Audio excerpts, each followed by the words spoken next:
Good morning, everybody. Welcome back to Installment of Scott Selections here for Tuesday, July 12th. Before we get into today's play of the day, quick recap of what happened yesterday. Really not much to go through. Give it a two-pick tennis parlay with Sock money line and Vesely money line at minus 138 on FanDuel. Sock won, so he took care of his end of the bargain. Vesely did not play yet. He plays Tuesday morning, so we're halfway through the parlay. Fingers crossed, hopefully Vesely cashes that ticket for us. But time to transition back to baseball for the Tuesday card. Looking at a late game between the Astros and the Angels taking place at around 9:30 p.m. Eastern Time. And for this play, like the Astros on the road on the money line at minus 121 on Bet Online. Time recording of midnight Eastern Time.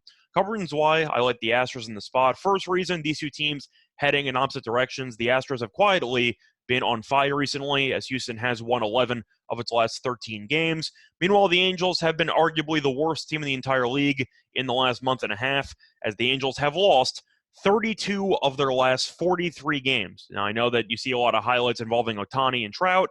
The issue is nobody else on the team is worth a damn, and the team sucks. So to transition to some other, I'd say, stats or team records up to this point, the Astros have also been very good on the road, as Houston has won 29 of its first 46 road games, while the Angels have a losing record at home. So I do think that home field advantage should be pretty much non-existent in this matchup. But the Angels have really been struggling. The Astros have been really good. I know that Yordan Alvarez is on the IL. I know that that is unfortunate for the lineup, but I do think Houston has enough to find a way to get the job done here against one of the, I'd say, worst form teams in the league right now. But if you want to go through the pitching matchup, Garcia is pitching for Houston. So far on the road, he's been amazing this season. 38 innings pitched, 2.37 ERA. Meanwhile, Syndergaard pitching for the Angels, he's been decent his last four times out, 24 innings pitched, 4.13 ERA.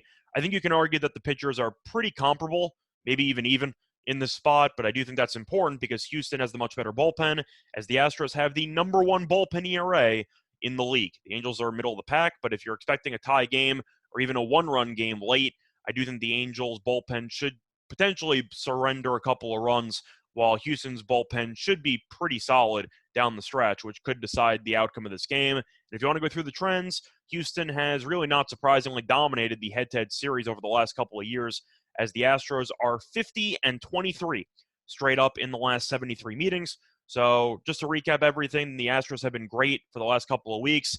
The Angels have been a mess for the last month and a half. And if you want to talk about the actual head-to-head matchups, Houston has won 50 of the last 23. I think you're getting a very nice deal at minus 121. I believe I saw minus 135 elsewhere. I think it was BetMGM. So I do expect this line to probably jump up more closer to game time. Houston has looked like one of the best teams in the league, and the Angels have looked like a non-playoff team. I think they'll be able to get the job done on the road. So play that once again here for Tuesday, July 12th is going to be on the Astros money line at minus 121 on Bet Online. Bye, everyone.